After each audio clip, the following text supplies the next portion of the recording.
Ini otak kita sekarang. Kelihatan tenang semasa melayan YouTube channel ini. Tapi bila kita mula masuk dalam Warzone, tiba-tiba kena snipe dari atas bumbung, teammate menjerit, "Push lah wey!"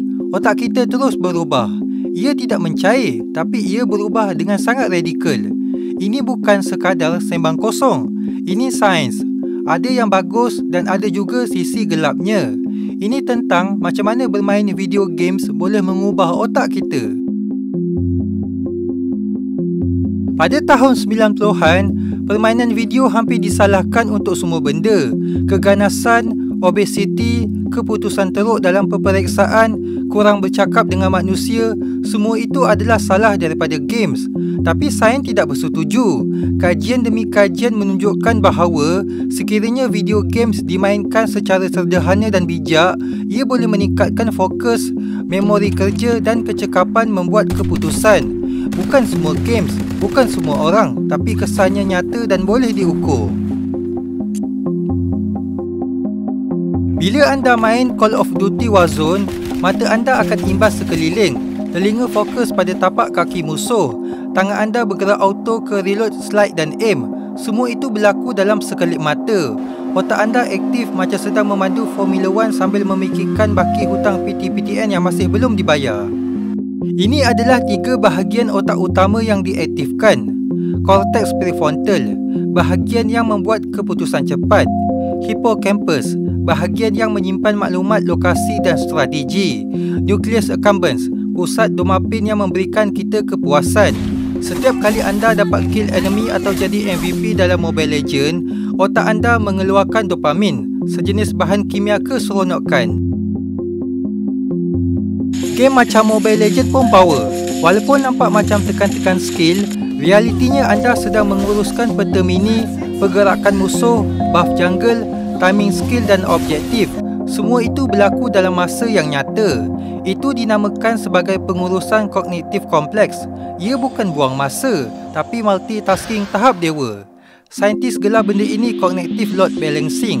Maksudnya otak anda tiba-tiba jadi 32 GB RAM. Otak kita ada satu kelebihan, ianya plastik. Bukan plastik botol air, tapi neuroplasticity yang bermaksud kebolehan otak untuk berubah mengikut pengalaman. Semasa bermain games, secara tak langsung ia melatih otak seperti senaman. Kajian MRI menunjukkan bahawa pemain tegak ada saiz bahan kelabu yang lebih besar dalam kawasan memori dan fokus, macam gym untuk neuron. Kalau anda main sampai 8 jam sehari, skip makan, skip mandi, skip reality, otak anda mula berubah ke arah lain. Terlalu banyak dopamin boleh menyebabkan anda hilang minat terhadap benda lain, cepat bosan dengan aktiviti biasa dan timbul rasa malas sebab otak mencari ganjaran cepat. Ini bukan teori konspirasi, ini realiti. Dopamin yang melampau boleh membuatkan otak menjadi kurang sensitif terhadap keseronokan normal dan kurang bermotivasi dalam kehidupan yang sebenar. Jadi, macam mana kita nak atasi masalah ini? Benda ini mudah sahaja. Video games bukan musuh. Ia cuma alat.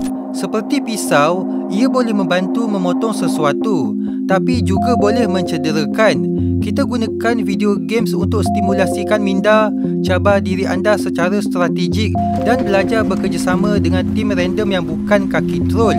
Sudah tentu yang paling penting, tetapkan masa. Sehari 2-3 jam pun dah okey. Kalau main sampai 10 jam sehari sampai sanggup tak makan, itu boleh merosakkan diri. Kunci dia ialah keseimbangan. Jadi ya, video games memang mengubah otak kita. Seperti kesemua alat yang hebat, ia bergantung bagaimana kita gunakan. Kalau anda baru sahaja dapat MVP dalam Mobile Legends atau clutch win di Warzone, tahniah, otak anda baru sahaja selesai melakukan senaman kognitif.